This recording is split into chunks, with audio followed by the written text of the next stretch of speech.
How to fix iPhone speaker being too quiet. Two things can happen to your phone that will make your iPhone speaker too quiet.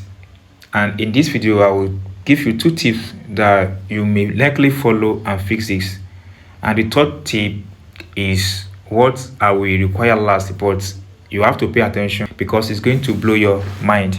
The first thing you have to do is to swipe down from the control panel and be sure that the volume button is not too down, and if it is good up like down like this, then the speaker of your iPhone might not ring out very well. So make sure that this is not too low as well as not too high. Now that I've done that and you tried the speaker of your iPhone and it's not bringing what you wanted, then go to the settings button and tap on it.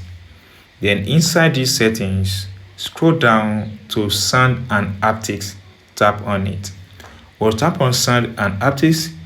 Here you see ringtone and alert. You have nothing to do with that. Then scroll down to the base of this page. You see built-in speaker, that is volume limit. Tap on it. A lot of iPhone users ignore this, and that is why their iPhone speaker is not giving out the best quality. It's too quiet.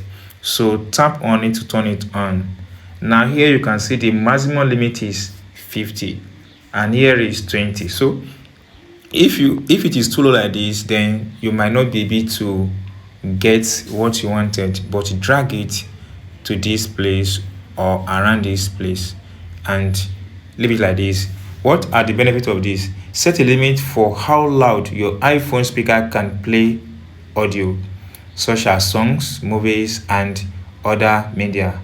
This limit does not affect phone call or FaceTime call, emergency call, and alert ringtone, alarm system sound, or find my phone. So this does not affect them. It only affects maybe when you play songs, when you watch film on your device.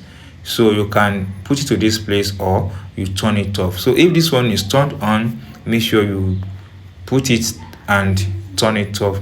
So this will help fix the speaker on your iPhone. The last option is this. If you've tried this and the speaker is not loud, then I will suggest you take your phone to an iPhone shop, an authorized iPhone shop, to help you fix the speaker of your iPhone. So if you enjoyed what I've explained, if you're not subscribed, please subscribe for more updates like this.